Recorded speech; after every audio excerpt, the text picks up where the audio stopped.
Hello everyone, welcome to High Quiz Learning and to our MA Psychology Exam Marathon Series. MA Psychology Exam Marathon Series in the 5th പാർട്ടിലാണ് നമ്മൾ എത്തി നിൽക്കുന്നത്. നമ്മൾ already cognitive psychology എന്ന് പറയുന്ന paper complete finish ചെയ്തു. Means that നമ്മൾ അതിൻ്റെ ഓരോ ബ്ലോക്കുകളിൽ നിന്നും ഫ്രീക്വൻ്റ്ലി ആസ്ക്ഡ് ആയിട്ടുള്ള 3 ക്വസ്റ്റ്യൻസ് വെച്ചിട്ട് ഡിസ്കസ് ചെയ്ത് കഴിഞ്ഞു. I hope it was a great help for all of you. അപ്പോൾ എന്തുതന്നെയായാലും നമുക്കിനി അടുത്ത പേപ്പറിലേക്ക് നോക്കാം. ഞാൻ ഇൻട്രൊഡക്ടറി വീഡിയോയിൽ പറഞ്ഞിരുന്നു ഞാൻ ഡിസ്കസ് ചെയ്യാൻ വേണ്ടി പോകുന്ന പേപ്പേഴ്സ് ഒന്ന് കോഗ്നിറ്റീവ് സൈക്കോളജിയാണ്, രണ്ടാമത്തേത് അഡ്വാൻസ്ഡ് സോഷ്യൽ സൈക്കോളജി ആണെന്നുള്ളത്. അപ്പോൾ നമ്മൾ ഇന്ന് ഡിസ്കസ് ചെയ്യാൻ വേണ്ടി പോകുന്നത് അഡ്വാൻസ് സോഷ്യൽ സൈക്കോളജി തന്നെയാണ്. അതിന് മുമ്പ് എന്താണ് എക്സാം മാരത്തൺ സീരീസ് എന്നുള്ളത് ഇതുവരെ അറിയാത്തവർക്കായിട്ട് ഒന്നുകൂടെ പറയാം. ബേസിക്കലി ഇഗ്നോ MA സൈക്കോളജിയിലെ ഡിഫറെൻ്റ് ആയിട്ടുള്ള പേപ്പേഴ്സ്, ഫസ്റ്റ് ഇയറിലെ ഡിഫറെൻ്റ് ആയിട്ടുള്ള പേപ്പേഴ്സിൽ ഉള്ള ഡിഫറെൻറ്റ് ബ്ലോക്കുകളിലെ ഏറ്റവും കൂടുതൽ കഴിഞ്ഞ 10 വർഷത്തോളമുള്ള പ്രീവിയസ് ക്വസ്റ്റ്യൻ പേപ്പേഴ്സിൽ ചോദിക്കപ്പെട്ട ചോദ്യങ്ങളുടെ ഡിസ്കഷൻസ് ആണ് പ്രധാനമായിട്ടും മാരത്തോൺ സീരീസിലുള്ളത്. അതുപോലെ തന്നെ ഓരോ ബ്ലോക്കുകളിലും ഏറ്റവും ഇമ്പോർട്ടൻ്റ് ആയിട്ടുള്ള ആസ്പെക്റ്റുകൾ ഏതൊക്കെയാണെന്നുള്ളത് നമ്മൾ പൊതുവെ മെൻഷൻ ചെയ്യാറുണ്ട്. തീർച്ചയായിട്ടും നിങ്ങൾ IGNOU MA psychology first year exam എഴുതാൻ പോകുന്ന ഒരാളാണെങ്കിൽ നിങ്ങൾക്ക് വളരെ ഹെൽപ്ഫുൾ ആയിട്ടുള്ള ഒരു സീരീസ് ആയിരിക്കും എക്സാം മാരത്തൺ സീരീസ് എന്നുള്ളതിൽ സംശയമൊന്നും ഇല്ല. സോ ഫ്രീക്വൻ്റ്ലി ആസ്ക്ഡ് ക്വസ്റ്റ്യൻസ് ഇന്ന് നമ്മൾ ഡിസ്കസ് ചെയ്യുന്നത് അഡ്വാൻസ്ഡ് സോഷ്യൽ സൈക്കോളജി പേപ്പറിലാണ്. അതിലെ ഫസ്റ്റ് ബ്ലോക്ക് അഡ്വാൻസ് സോഷ്യൽ സൈക്കോളജിയുടെ ബ്ലോക്ക് 1 പ്രധാനമായിട്ടും എന്തൊക്കെയാണ് ഡിസ്കസ് ചെയ്യുന്നത്? നമ്മളുടെ സോഷ്യൽ സൈക്കോളജിയുടെ ബേസിക്സ് മാത്രമാണ്. അഥവാ എന്താണ് സോഷ്യൽ സൈക്കോളജി, സോഷ്യൽ സൈക്കോളജിയിൽ യൂസ് ചെയ്തു വരുന്ന പ്രധാനമായിട്ടും യൂസ് ചെയ്യുന്ന മെത്തേഡ്സ് ഏതൊക്കെയാണ്, അഥവാ റിസർച്ച് മെത്തേഡ്സ് ഏതൊക്കെയാണ്, പിന്നെ എത്നോഗ്രഫി പോലെയുള്ള മെത്തേഡുകളെ കുറിച്ച് പറയുന്നു. പ്രധാനമായിട്ടും ഫേസ് ചെയ്യുന്ന പ്രോബ്ലംസിനെ കുറിച്ച്, ഡിസപ്ഷൻ പോലെയുള്ള, അതുപോലെ തന്നെ ഇൻഫോംഡ് കൺസെൻറ്റ് പോലെയുള്ള ആസ്പെക്റ്റുകളെ കുറിച്ച്, ത്രെറ്റ് ടു വാലിഡിറ്റി, ഒരു ടെസ്റ്റിൻ്റെ വാലിഡിറ്റിക്ക് ഉണ്ടാവുന്ന പ്രധാനപ്പെട്ട ത്രെറ്റുകളെ കുറിച്ചൊക്കെ എന്ത് ചെയ്യുന്നുണ്ട്, സോഷ്യൽ സൈക്കോളജിയുടെ ഫസ്റ്റ് ബ്ലോക്കിൽ ഡിസ്കസ് ചെയ്യുന്നുണ്ട്. അപ്പം ഇതിൽ നിങ്ങൾ പ്രധാനമായിട്ടും ഫോക്കസ് ചെയ്യേണ്ടത് സോഷ്യൽ സൈക്കോളജിയുടെ നേച്ചർ ആൻഡ് സ്കോപ്പ് എന്ന് പറയുന്ന പാർട്ടാണ് ഒന്നാമത്തത്. രണ്ടാമത്തത് ഹിസ്റ്ററിയാണ്. മൂന്നാമത്തത് നമ്മൾ പറഞ്ഞ പോലെ തന്നെ ഈ മെത്തേഡ്സ് ആണ്. ഇതിൽ ഏറ്റവും കൂടുതൽ റിപ്പീറ്റഡ് ആയിട്ട് വന്നിട്ടുള്ള പോർഷൻസ് ഞാൻ ഇനിയും പറയും, പക്ഷെ ജസ്റ്റ് ഞാൻ മെൻഷൻ ചെയ്യാം. ഈ റിസർച്ച് മെത്തേഡ്സിനെ കുറിച്ച് തന്നെയാണ്. ഏതൊക്കെ മെത്തേഡുകളാണ് നമ്മൾ സോഷ്യൽ സൈക്കോളജി പഠിക്കാൻ വേണ്ടി യൂസ് ചെയ്യുന്നത് എന്നാണ് ഏറ്റവും കൂടുതൽ ചോദിക്കപ്പെട്ട ചോദ്യം. ചില സമയങ്ങളിൽ അതിൽ വരുന്ന ചെറിയ ചെറിയ എലമെൻറ്റ്സ് ആയിരിക്കാം ചോദിക്കുന്നത്, അല്ലെങ്കിൽ കംപ്ലീറ്റ് ആയിട്ടും ചോദിച്ച് കണ്ടിട്ടുണ്ട്. എനിവേ നമുക്ക് 3 ക്വസ്റ്റ്യൻസ് ഡിസ്കസ് ചെയ്യാം. അഡ്വാൻസ്ഡ് സോഷ്യൽ സൈക്കോളജിയുടെ ബ്ലോക്ക് 1 എക്സാമിൻ്റെ കാര്യത്തിൽ നോക്കുന്ന സമയത്ത് ഏറ്റവും ഇമ്പോർട്ടൻ്റ് ആയിട്ടുള്ള ആസ്പെക്റ്റ്, അല്ലെങ്കിൽ ഏറ്റവും കൂടുതൽ ചോദിക്കപ്പെട്ട ചോദ്യം എന്തുമായി ബന്ധപ്പെട്ടതാണെന്നുള്ളതിന് ഒരേ ഒരു ഉത്തരേ ഉള്ളൂ. ആ ഉത്തരം എന്താണെന്ന് വെച്ച് കഴിഞ്ഞാൽ it is basically about the methods of social psychology. Social സൈക്കോളജിയിൽ റിസർച്ചിൽ നമ്മൾ യൂസ് ചെയ്യുന്ന, ഗവേഷണത്തിൽ യൂസ് ചെയ്യുന്ന ഡിഫറെൻ്റ് മെത്തേഡ്സിനെ കുറിച്ച് ഇതിൽ പറയുന്നുണ്ട്. ആ മെത്തേഡ്സ് ആണ് ആക്ച്വലി ഏറ്റവും കൂടുതൽ റിപ്പീറ്റഡ് ആയിട്ട് ഈ പെർട്ടിക്കുലർ ആയിട്ടുള്ള ബ്ലോക്കിൽ നിന്ന് ചോദിച്ച ചോദ്യം എന്നുള്ളത്. അതിന് ഞാൻ ജസ്റ്റ് ഒരു എക്സാമ്പിൾ മാത്രം നിങ്ങൾക്ക് ഇവിടെ കാണിച്ചു തരാം. ഡിസംബർ 2017 ചോദിച്ചതാണ് discuss experimental method in social psychology. Social സൈക്കോളജിയിലുള്ള എക്സ്പെരിമെൻ്റൽ മെത്തേഡിനെ കുറിച്ച് ഡിസ്കസ് ചെയ്യാൻ വേണ്ടി പറയുന്നത്. അതുപോലെ തന്നെ കോറിലേഷൻ മെത്തേഡിനെ കുറിച്ച് ചോദിച്ചിട്ടുണ്ട്. ഞാൻ കൃത്യമായി പറയുകയാണെങ്കിൽ ഞാൻ നോട്ട് ചെയ്ത് വെച്ച് വായിച്ചു തരാം. ഡിസംബർ 2012 ക്വസ്റ്റ്യൻ 2 സെയിം ആണ്. ഡിസംബർ 2014 ക്വസ്റ്റ്യൻ 2 ഈ പെർട്ടിക്കുലർ പോർഷൻ്റെ ബേസിലാണ്. അതുപോലെ തന്നെ December 16 third question, December 17 first question, December 15 6th question, ജനുവരി 12 first question, December 13 third question, ജനുവരി 2020 ഫസ്റ്റ് ക്വസ്റ്റ്യൻ, അതുപോലെ തന്നെ ജൂൺ 16 രണ്ടാമത്തെ question, June 17 8th question, June 18 9th question, June 19 10th question, അതുപോലെ തന്നെ ഡിസംബർ 19 1 ക്വസ്റ്റ്യൻ, അല്ലെങ്കിൽ ഫസ്റ്റ് ക്വസ്റ്റ്യൻ. അപ്പോൾ ഇത്രയും റിപ്പീറ്റഡ് ആയിട്ട് ചോദിച്ചിട്ടുള്ള ഒരു ക്വസ്റ്റ്യൻ ആണ് ഇതെന്ന് മനസ്സിലാക്കാൻ വേണ്ടിയിട്ടാണ് ഞാൻ ഇത്രയും വായിച്ചത്. അപ്പോൾ ഇത്രയും റിപ്പീറ്റഡ് വാല്യൂ ഉള്ള ഒരു ക്വസ്റ്റ്യൻ മേ ബി നമ്മൾ ഇതുവരെ ഡിസ്കസ് ചെയ്തതിലൊന്നും ഇല്ല എന്നാണ് ഞാൻ മനസ്സിലാക്കുന്നത്, എൻ്റെ ഓർമ്മ ശരിയാണെങ്കിൽ. അപ്പോൾ എന്ത് തന്നെയാലും ഇത് വളരെ കൃത്യമായിട്ട് പഠിച്ചിട്ട് പോവുക എന്നുള്ളത് യാതൊരുവിധ എക്സ്ക്യൂസും ഇല്ലാത്ത കാര്യമാണ്, ചെയ്തേ പറ്റുള്ളൂ. ഓക്കെ, അല്ലെങ്കിൽ you will loose at least 5 marks. Okay, അപ്പോൾ നമുക്ക് നോക്കാം എവിടെ നോക്കിയാണ് പഠിക്കേണ്ടത് എന്നുള്ളത്. പ്രധാനമായിട്ടും യൂണിറ്റ് 3 ആണ്. മെത്തേഡ്സ് ഓഫ് സോഷ്യൽ സൈക്കോളജി എന്ന് പറയുന്ന ഒരു യൂണിറ്റ് തന്നെയുണ്ട്. ആ യൂണിറ്റ് കംപ്ലീറ്റ് പഠിക്കുക എന്നുള്ളതാണ് ഇതിൽ നമുക്ക് ചെയ്യാൻ പറ്റുന്നൊരു കാര്യം. അതിൽ സോഷ്യൽ സൈക്കോളജിക്കൽ അപ്രോച്ചിൻ്റെ നീഡ് എയിം എന്നൊക്കെ പറഞ്ഞിട്ടുള്ള ഒരു പോർഷൻ ഉണ്ട്. അത് നിങ്ങൾ പഠിക്കണം എന്നില്ല. ഫോർമുലേറ്റിംഗ് ഇൻവെസ്റ്റിഗേഷൻ എന്നുള്ളതൊന്നും നോക്കണ്ട. നിങ്ങൾ എന്ത് ചെയ്താൽ മതി, മെത്തേഡ്സ് ഓഫ് ഡാറ്റ കളക്ഷൻ, അതിൽ methods of analysis, observation method, correlation, experimental, quasi experimental designs. ഇത് മിനിമം ഇതെങ്കിലും നിങ്ങൾ കംപ്ലീറ്റ് ആയിട്ട് പഠിക്കുക എന്നുള്ളതാണ്. മെത്തേഡ്സ് ഓഫ് അനാലിസിസിൻ്റെ അണ്ടറിലാണ് ഇതൊക്കെ വരുന്നത്. പിന്നെ എത്തനോഗ്രഫിയാണ് അടുത്തതായിട്ട് വരുന്നത്. എനിവേ നമുക്ക് നോക്കാം എങ്ങനെയാണ് ഇതിനെ നമ്മൾ ആൻസർ ചെയ്യേണ്ടത് എന്നുള്ളത്. നിങ്ങളുടെ 5th ലെസൻ്റെ വാല്യൂ ആയിട്ട് നോട്ട്സ് ഒന്ന് ഓപ്പൺ ചെയ്ത് കഴിഞ്ഞാൽ നിങ്ങൾക്ക് കാണാൻ വേണ്ടി പറ്റും. ഇതിലാണ് നമ്മൾ എന്ത് ചെയ്തിട്ടുള്ളത്, മെത്തേഡ്സിനെ കുറിച്ച് ഡിസ്കസ് ചെയ്തിട്ടുള്ളത്. അപ്പോൾ സ്പെസിഫിക്കലി ഈ ഒരു വാല്യൂ ആയിട്ട് നോട്ട്സ് കംപ്ലീറ്റ് പഠിച്ചു കഴിഞ്ഞാൽ തന്നെ നിങ്ങൾക്ക് എന്ത് ചെയ്യാൻ വേണ്ടി പറ്റും, നല്ല രീതിയിൽ മാർക്ക് സ്കോർ ചെയ്യാൻ വേണ്ടി പറ്റും. No doubt about that. അപ്പോൾ മെത്തേഡ്സ് ഓഫ് സോഷ്യൽ സൈക്കോളജി പ്രധാനമായിട്ടും observation, correlation, experimental method, quasi experimental method, പിന്നെ എത്തനോഗ്രഫി ആണുള്ളത്. അത് നമുക്ക് ഒബ്സർവേഷൻ എന്ന് പറഞ്ഞു കഴിഞ്ഞാൽ ഏറ്റവും oldest method of social psychology ആയിട്ടാണ് കൺസിഡർ ചെയ്യപ്പെടുന്നത്. അതിൽ തന്നെ ഒബ്സർവേഷൻ എന്ന് പറഞ്ഞാൽ സിംപ്ലി എന്തെയാണ്, നമ്മൾ മറ്റൊരാളെ ഒബ്സർവ് ചെയ്യുകയാണ്, അല്ലെങ്കിൽ നമ്മൾക്ക് ആരെക്കുറിച്ചാണ് പഠിക്കേണ്ടത്, ആ ഒരു കമ്മ്യൂണിറ്റി, അതിലുള്ള ആളുകളെ ഒബ്സർവ് ചെയ്യുന്നതാണ് ഒബ്സർവേഷൻ മെത്തേഡ് എന്ന് പറയുന്നത്. So if you have any doubts about this particular periods of things, then you have to refer to the lesson 5 again. നിങ്ങൾ ഓൾറെഡി നോട്ട് ക്രിയേറ്റ് ചെയ്തിട്ടുണ്ടാവുമെന്നാണ് ഞാൻ വിശ്വസിക്കുന്നത് നിങ്ങൾ ലെസൺസ് കണ്ട സമയത്ത്. So I'm talking to ഹൈക്വേ students. So then observation basically എന്താണ്, just simply observe ചെയ്യുക എന്നുള്ളതാണ്. അതിൽ പാർട്ടിസിപ്പൻ്റ് ഒബ്സർവേഷൻ ഉണ്ട്, നോൺ പാർട്ടിസിപ്പൻ്റ് ഒബ്സർവേഷൻ ഉണ്ട്. നമ്മളൊരു ഗ്രൂപ്പിനെ കുറിച്ച് പഠിക്കുമ്പോൾ ആ ഗ്രൂപ്പിൻ്റെ ഭാഗമായിക്കൊണ്ട്, അതിൽ ഒരാളായിക്കൊണ്ട് അവരിൽ നിന്ന് ഇൻഫർമേഷൻസ് ഗ്യാദർ ചെയ്യുന്നതാണ് participant observation, where we becomes a participant of that particular group. പിന്നെ നോൺ പാർട്ടിസിപ്പൻ്റ് എന്ന് പറഞ്ഞാൽ അതിൽ പാർട്ടിസിപ്പേറ്റ് ചെയ്യാതെ നമ്മൾ അവർ ഒബ്സർവ് ചെയ്യുന്നതാണ്, ലൈക്ക് സ്റ്റോക്ക് ചെയ്യുന്നതാണ് കൈൻഡ് ഓഫ് തിങ് എന്ന് പറയുന്നത്, അല്ലെങ്കിൽ നോൺ പാർട്ടിസിപ്പൻ്റ് ഒബ്സർവേഷൻ എന്ന് പറയുന്നത്. അടുത്തതാണ് കോറിലേഷൻ മെത്തേഡ് എന്നുള്ളത്. ഏതെങ്കിലും 2 വേരിയബിൾസ്, 2 അതിൽ കൂടുതൽ വേരിയബിൾസ് നമ്മൾ സ്റ്റഡിയിലുണ്ടെങ്കിൽ അത് തമ്മിലുള്ള റിലേഷൻഷിപ്പിനെ ഫൈൻഡ് ചെയ്യാൻ വേണ്ടിയിട്ടാണ് കോറിലേഷൻ മെത്തേഡ് നമ്മൾ യൂസ് ചെയ്യുന്നത്. ഒരു പോസിറ്റീവ് കോറിലേഷൻ എന്ന് പറഞ്ഞു കഴിഞ്ഞാൽ അവ തമ്മിൽ ഏതെങ്കിലും രീതിയിലുള്ള പോസിറ്റീവ് കോറിലേഷൻസ്, അല്ലെങ്കിൽ തമ്മിൽ ഏതെങ്കിലും രീതിയിൽ പരസ്പരം ഇൻഫ്ലുവൻസ് ചെയ്യുന്നുണ്ട് എന്നുള്ളതാണ് എൻ്റെ അർത്ഥം. പിന്നെ നെഗറ്റീവ് കോറിലേഷൻ എന്ന് പറഞ്ഞു കഴിഞ്ഞാൽ the score moves in opposite direction എന്നുള്ളതാണ്. പിന്നെ കോസി എക്സ്പെരിമെൻ്റൽ മെത്തേഡ് എന്ന് പറഞ്ഞു കഴിഞ്ഞാൽ അത്ര ഒരു നേച്ചുറൽ സെറ്റിങ്ങിൽ നടക്കുന്ന, കംപ്ലീറ്റ്ലി ഒരു കൺട്രോൾഡ് സെറ്റിങ്ങിലാണ് എക്സ്പെരിമെൻ്റൽ മെത്തേഡ്സിലുള്ള കാര്യങ്ങളൊക്കെ നടക്കുക. എക്സ്പെരിമെൻ്റൽ മെത്തേഡ് നമ്മൾ യൂസ് ചെയ്യുന്ന സമയത്ത് ഒരു ലബോറട്ടറി സെറ്റിങ്ങിലാണ് പൊതുവെ ഉണ്ടാവുക. കംപ്ലീറ്റ് കൺട്രോൾ ആർക്കുണ്ടാവും, ഒരു എക്സ്പെരിമെൻറ്ററിന് ഉണ്ടാവും. കാര്യങ്ങളൊക്കെ എങ്ങനെയാണ് വരേണ്ടത്, ഏതൊക്കെ ലിമിറ്റേഷൻസ് സെറ്റ് ചെയ്യണം എന്നുള്ളതൊക്കെ അവർക്ക് തീരുമാനിക്കാനുള്ള കഴിവുണ്ടാവും, അല്ലെങ്കിൽ ഒരു പവർ ഉണ്ടാവും. പക്ഷേ കോസി എക്സ്പെരിമെൻ്റൽ മെത്തേഡിൽ വരുമ്പോൾ ഇതൊരു നേച്ചുറൽ സെറ്റിങ്ങിലുള്ള ആണ് പൊതുവെ കണ്ടക്ട് ചെയ്യാറുള്ളത്. അതുകൊണ്ട് തന്നെ ഇവിടെ എക്സ്പെരിമെൻറ്ററിന് വലിയ കൺട്രോളൊന്നും ഉണ്ടാവില്ല. Lack of control over the setting is A basic element of this quasi experimental method. Then experimental ഡിസൈനിൽ നമ്മൾ പറഞ്ഞ പോലെ തന്നെ ഒരു തിയററ്റിക്കലി ഇറലവൻ്റ് ആയിട്ടുള്ള ഫീച്ചേഴ്സൊക്കെ എക്സ്പെരിമെൻ്റൽ സെറ്റിങ്ങിൽ നിന്നും മാറ്റി നിർത്തും. അതുകൊണ്ട് ആവശ്യമുള്ള കാര്യങ്ങൾ മാത്രമേ ഉണ്ടാവുള്ളൂ എന്നാണ്. പിന്നെ ടെർമിനോളജി പറയുന്നുണ്ട്, എക്സ്പെരിമെൻ്റ് എന്താണ്, ഹൈപ്പോത്തസിസ് എന്താണ്, വേരിയബിൾ എന്താണ്, ഇൻഡിപെൻഡൻറ്റ് വേരിയബിൾ എന്താണെന്നുള്ളത്. എനിവേ നമ്മളത് വീണ്ടും ലൈക്ക് റിസർച്ച് മെത്തേഡ്സ് എന്ന് പറയുന്ന പേപ്പറിൽ വളരെ കൃത്യമായിട്ട് ഓരോ യൂണിറ്റ് ആയിട്ട് ഡിസ്കസ് ചെയ്യുന്ന കാര്യങ്ങളായതുകൊണ്ട് ഞാൻ എന്ത് ചെയ്യുന്നില്ല, ഇവിടെ അത് റിപ്പീറ്റ് ചെയ്യുന്നില്ല. നിങ്ങളെന്തായാലും ആ ബ്ലോക്ക് 1 ആ പോർഷൻ നോക്കിയിട്ട് വായിച്ച് മനസ്സിലാക്കേണ്ടതാണ്. സോ ഇത്രയും കാര്യങ്ങൾ നിങ്ങൾ ഇതിൽ എന്ത് ചെയ്യണം, പഠിക്കണം. പിന്നെ പഠിക്കാനുള്ളത് എത്തനോഗ്രഫിയാണ്. അത് ആക്ച്വലി 5th ലെസണിലല്ല 6th ലെസണിലാണ് നമ്മൾ ഡിസ്കസ് ചെയ്തത്. അപ്പോൾ ഞാൻ ക്വസ്റ്റ്യൻസ് നിങ്ങൾക്ക് കാണിച്ചു തരാം. Discuss the methods of data collection and analysis used in social psychological research. അപ്പോൾ ഇത് നമ്മളുടെ 5th ലെസൻ്റെ എക്സാം PDF ഫയലാണ്.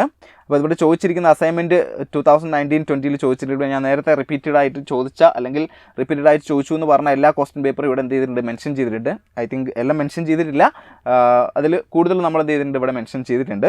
അപ്പോൾ എന്തായാലും ഇവിടെ എന്താ ചെയ്യേണ്ടത് വെച്ച് കഴിഞ്ഞാൽ നമുക്ക് പറയാം, every scientific investigation begins with a question. Like ഏതൊരു ക്വസ്റ്റ്യനും അല്ലെങ്കിൽ ഏതൊരു സയൻറ്റിഫിക് ഇൻവെസ്റ്റിഗേഷനും റിസർച്ചും സ്റ്റാർട്ട് ചെയ്യുന്നത് ഏതെങ്കിലും ഒരു basic ക്വസ്റ്റ്യൻ്റെ ബേസിലായിരിക്കും.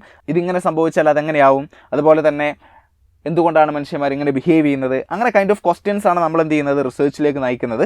We already know about that because if you have done all those researches or dissertations in our BA psychology classes or whenever. അപ്പോൾ നമ്മൾ എന്ത് ചെയ്യുന്നു, ഈ ക്വസ്റ്റ്യന് വേണ്ടി ഒരു ക്വസ്റ്റ്യൻ നിന്നാണ് എന്ത് ചെയ്യുന്നത്, സയൻറ്റിഫിക് ഇൻവെസ്റ്റിഗേഷൻ സ്റ്റാർട്ട് ചെയ്യുന്നത്. അപ്പം ഇവിടെ നമ്മൾ ഡിഫറെൻ്റ് ആയിട്ടുള്ള മെത്തേഡുകൾ എന്ത് ചെയ്യും, ഈ ഇൻവെസ്റ്റിഗേഷൻസ് വേണ്ടി യൂസ് ചെയ്യും. അങ്ങനെ സോഷ്യൽ സൈക്കോളജിയിൽ യൂസ് ചെയ്യുന്ന, ഡാറ്റ കളക്ഷന് വേണ്ടി യൂസ് ചെയ്യുന്ന, അനാലിസിസിന് വേണ്ടി യൂസ് ചെയ്യുന്ന ഡിഫറെൻറ്റ് മെത്തേഡ്സിനെ കുറിച്ചാണ് നമ്മളിവിടെ എഴുതേണ്ടത്. അപ്പോൾ 1 by 1 ആയിട്ട് എഴുതുക. ഫസ്റ്റ് ഒബ്സർവേഷൻ മെത്തേഡ് എന്ന് പറഞ്ഞിട്ട് ചെറിയ ഹെഡിങ് കൊടുക്കാം. അതിനെക്കുറിച്ച് നിങ്ങൾ കൃത്യമായി എഴുതുക. ഡയറക്റ്റ് ഒബ്സർവേഷനെ കുറിച്ചും പിന്നെ പാർട്ടിസിപ്പൻറ്റിനെ കുറിച്ചും നോൺ പാർട്ടിസിപ്പൻറ്റിനെ കുറിച്ചും ഒക്കെ നിങ്ങൾ എന്ത് ചെയ്യണം, എഴുതണം.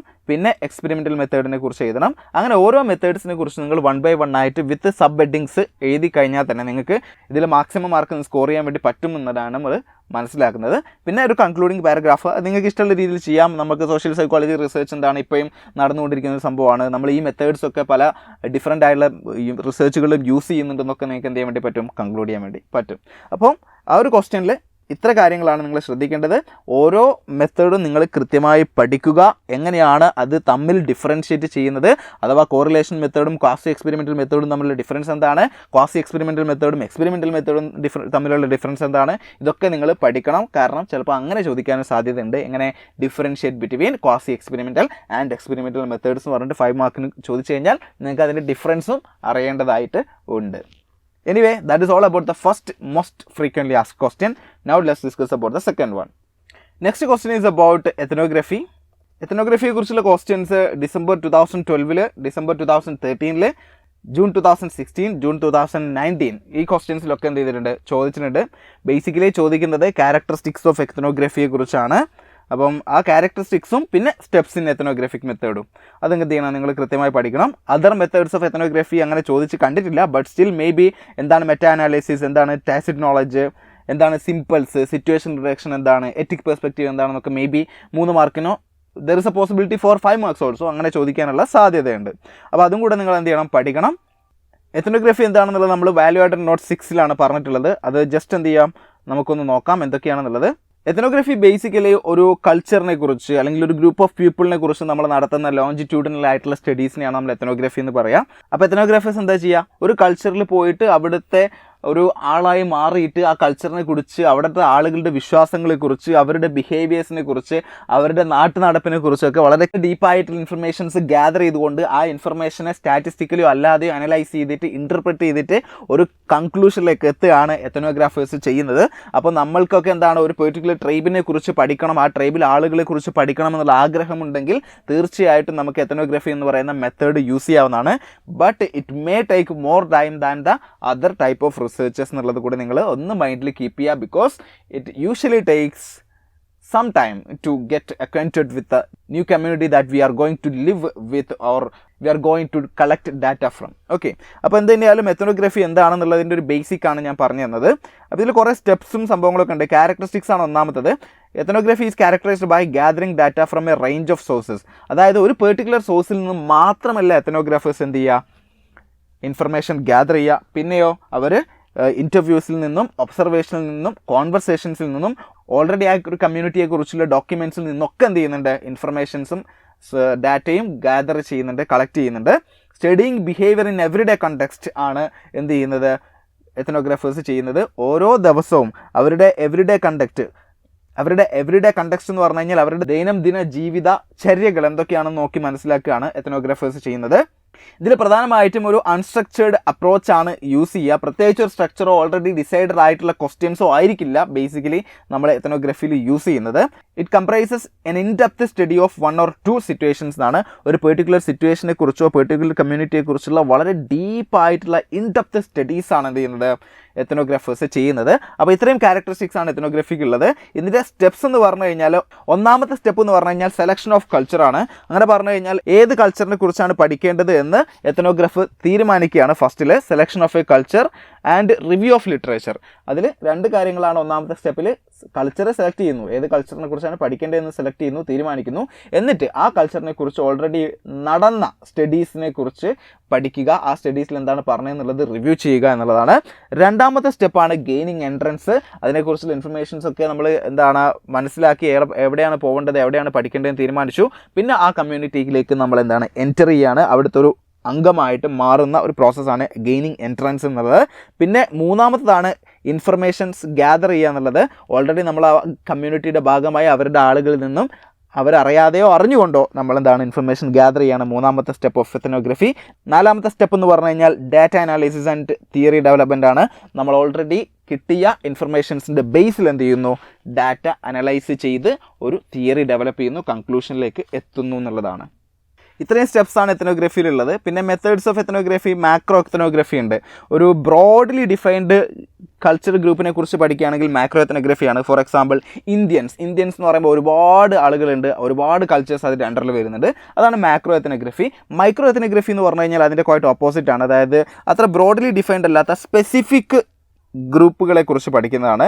ഇപ്പോൾ മെമ്പേഴ്സ് ഓഫ് കോൺഗ്രസ് അല്ലെങ്കിൽ ഒരു പെർട്ടിക്കുലർ പാർട്ടിയുടെ ആളുകൾ, അപ്പോൾ അത്ര ആളുകളേ ഉള്ളൂ. അതിൻ്റെ അടിയിൽ ഓരോ കൾച്ചറിലുള്ള ആളുകൾ ഉണ്ടാവും, ഡിഫറെൻറ്റ് കൾച്ചറിലുള്ള ആളുകൾ ഉണ്ടാവും, പക്ഷേ നമ്പേഴ്സ് ഓഫ് പീപ്പിൾ കുറച്ചായിട്ടേ ഉണ്ടാവുള്ളൂ. അപ്പോൾ സ്പെസിഫിക് ഗ്രൂപ്പുകളെ കുറിച്ച് പഠിക്കുമ്പോൾ മൈക്രോ എത്നോഗ്രഫിയാണ്. അടുത്താണ് എമിക് പെർസ്പെക്റ്റീവ് എന്നുള്ളത്. എമിക് പെർസ്പെക്റ്റീവ് എന്ന് പറഞ്ഞു കഴിഞ്ഞാൽ എങ്ങനെയാണ് ഒരു കൾച്ചറിലെ ആളുകൾ ആ കൾച്ചറിലുള്ള മറ്റാളുകളെക്കുറിച്ചും ലോകത്തെക്കുറിച്ചും പെർസീവ് ചെയ്യുന്നതെന്നുള്ളതാണ് പഠിക്കുന്നത്. എത്തിക് പെർസ്പെക്റ്റീവിലാവുമ്പം ഒരു കൾച്ചറിലെ ആളുകൾ മറ്റ് ഗ്രൂപ്പുകളിലുള്ള മറ്റ് കൾച്ചേഴ്സിലെ ആളുകളെക്കുറിച്ചും അവരുടെ ലോകത്തെക്കുറിച്ചും എന്താണ് ചിന്തിക്കുന്നത് എന്നുള്ളതാണ് നോക്കുന്നത്. അപ്പോൾ ഇത്രയൊക്കെയാണ് ഇതിൽ നമുക്ക് ഡിസ്കസ് ചെയ്യാനുള്ളത്. പിന്നെ കുറച്ച് വേർഡ്സ് കൂടെ ഉണ്ട്, situational reduction, symbols, cultural patterning, tacit knowledge എന്നൊക്കെ ഉള്ളത്. അതൊക്കെ നിങ്ങൾ പഠിക്കുക. അപ്പോൾ എത്നോഗ്രഫിയെക്കുറിച്ച് ഇത്രയും കാര്യങ്ങൾ നിങ്ങൾ അറിഞ്ഞാൽ തന്നെ നിങ്ങൾക്ക് എന്ത് ചെയ്യാൻ വേണ്ടി പറ്റും, അതിൻ്റെ ആൻസർ നല്ല രീതിയിൽ ക്രാഫ്റ്റ് ചെയ്യാൻ വേണ്ടി പറ്റും.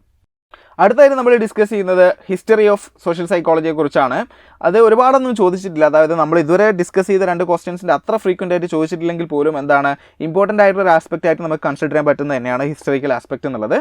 നമ്മുടെ ലെസൺ 1 തന്നെയാണ് നമ്മൾ ഡിസ്കസ് ചെയ്തത്. എന്തായാലും വാല്യൂ ആഡഡ് നോട്ട്സ് ഞാൻ ജസ്റ്റ് ഇവിടെ ഷെയർ ചെയ്യാം. അപ്പോൾ ഇതിൽ മേജർ മൈൽ സ്റ്റോൺസ് മാത്രമാണ് ഞാൻ പറയുന്നത്. ഓൾറെഡി ബാക്കിയുള്ളതൊക്കെ നിങ്ങളുടെ നോട്ടിൽ ഉണ്ടാവും, ഇതും ഉണ്ടാവേണ്ടതാണ്. ബട്ട് സ്റ്റിൽ എന്ത് ചെയ്യാം, for the psyche of exam marathon series ഞാൻ ജസ്റ്റ് ഒന്ന് എക്സ്പ്ലെയിൻ ചെയ്യാം. ഫസ്റ്റ് സ്റ്റാർട്ട് ചെയ്യുന്നത് 1897 1897 നോർമൻ ട്രിപ്ലറ്റ് ഒരു സ്റ്റഡി നടത്തി.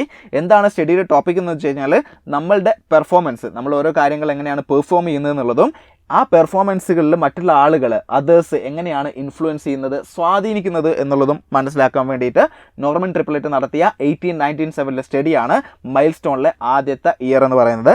രണ്ടാമതാണ് 1908 ഇൻട്രഡക്ഷൻ ടു സോഷ്യൽ സൈക്കോളജി എന്ന് പറയുന്ന പുസ്തകം.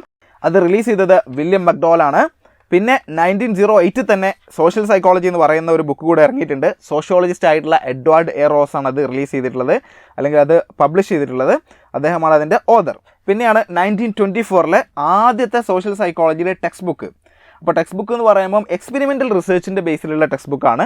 ആദ്യത്തെ എക്സ്പെരിമെൻ്റൽ റിസർച്ചിൻ്റെ ബേസിലുള്ള എക്സ്പെരിമെൻറ്റ്സ്, ലബോറട്ടറി എക്സ്പെരിമെൻറ്റ്സ് ഒക്കെ നടത്തി അതിൽ നിന്നുള്ള ഇൻഫർമേഷൻസ് ഒക്കെ ഇൻവോൾവ് ആയിട്ടുള്ള സോഷ്യൽ സൈക്കോളജിയുടെ ആദ്യത്തെ ടെക്സ്റ്റ് ബുക്ക് 1924 എന്ത് ചെയ്തിട്ടുള്ളത്, റിലീസ് ചെയ്തിട്ടുള്ളത്, പബ്ലിഷ് ചെയ്യപ്പെട്ടിട്ടുള്ളത്. പിന്നെയാണ് 1935 Muzafer Sherif nature and impact of social നോംസിനെ കുറിച്ച് പഠിക്കുന്നത്. നമ്മുടെ സമൂഹത്തിലുണ്ടാവുന്ന ഒരുപാട് നിയമങ്ങൾ, അത് ചെയ്യാൻ പാടില്ല, ഇത് ചെയ്യാൻ പാടില്ല, അപ്പോൾ അങ്ങനെയുള്ള നിയമങ്ങൾ എങ്ങനെയാണ് നമ്മളെ ഇമ്പാക്റ്റ് ചെയ്യുന്നത്, ഇൻഫ്ലുവൻസ് ചെയ്യുന്നത് എന്നുള്ളതിനെക്കുറിച്ച് 1935 മുസഫർ ഷെരീഫ് പഠിച്ചു. 1939 ഫ്രസ്ട്രേഷൻ ആൻഡ് അഗ്രഷൻ തമ്മിലുള്ള കണക്ഷനെ കുറിച്ച് Dollard, Doob and Miller study നടത്തുന്നത്. പിന്നെയാണ് 1948 MIT കേർട്ട് ലെവിൻ എന്ന് പറയുന്ന സോഷ്യൽ സൈക്കോളജിസ്റ്റ്, മോഡേൺ സോഷ്യൽ സൈക്കോളജിയുടെ ഫാദറായിട്ട് കൺസിഡർ ചെയ്യപ്പെടുന്ന ഒരാളാണ് കേർട്ട് ലെവിൻ. അദ്ദേഹം എസ്റ്റാബ്ലിഷ് ചെയ്തു research centre for group dynamics. ഗ്രൂപ്പുകളെക്കുറിച്ച്, മനുഷ്യന്മാരുടെ ഗ്രൂപ്പിലുള്ള ബിഹേവിയേഴ്സിനെ കുറിച്ച്, ഗ്രൂപ്പ് ഡൈനാമിക്സിനെ കുറിച്ച് പഠിക്കാനുള്ള റിസർച്ച് സെൻറ്റർ 1948 കേർട്ട് ലെവിന് എസ്റ്റാബ്ലിഷ് ചെയ്യുകയാണ് ചെയ്യുന്നത്. അപ്പോൾ മേജർ മൈൽ സ്റ്റോൺ ഹിസ്റ്ററിയിൽ ഇത്രയൊക്കെയാണ് വരുന്നത്. ഇത് മാത്രം എഴുതിയാൽ മേ ബി നിങ്ങൾക്ക് കംപ്ലീറ്റ് മാർക്ക് സ്കോർ ചെയ്യാൻ വേണ്ടി പറ്റില്ല എന്നുള്ളത് ഏകദേശം ഉറപ്പാണ്. അപ്പോൾ നിങ്ങൾ എന്ത് ചെയ്യണം, മറ്റ് ഇൻഫർമേഷൻസ് കൂടെ ആഡ് ചെയ്യണം. പീപ്പിൾ സൈക്കോളജി ഉരുത്തിരിഞ്ഞ് വന്നത് എങ്ങനെയാണ്, പിന്നെ അതുപോലെ തന്നെ മാസ് സൈക്കോളജി എന്തായിരുന്നു എന്നൊക്കെ നിങ്ങൾ എന്ത് ചെയ്യേണ്ടി വരും, ആ ഒരു ഹിസ്റ്ററിയുടെ ഭാഗമായിട്ട് എക്സ്പ്ലെയിൻ ചെയ്യേണ്ടതായിട്ട് വരും. അപ്പോൾ എനിവേ ഇന്നത്തെ 3 ക്വസ്റ്റ്യൻസ് ഇത്രയൊക്കെയാണ് നമുക്ക് ഡിസ്കസ് ചെയ്യാനുള്ളത്. ഇനി ബ്ലോക്ക് 2 ക്വസ്റ്റ്യൻസുമായിട്ട് നമ്മൾ അടുത്ത വീഡിയോയിൽ വീണ്ടും കാണുന്നതാണ്. അതുവരേക്കും ഗുഡ് ബൈ, താങ്ക് യു.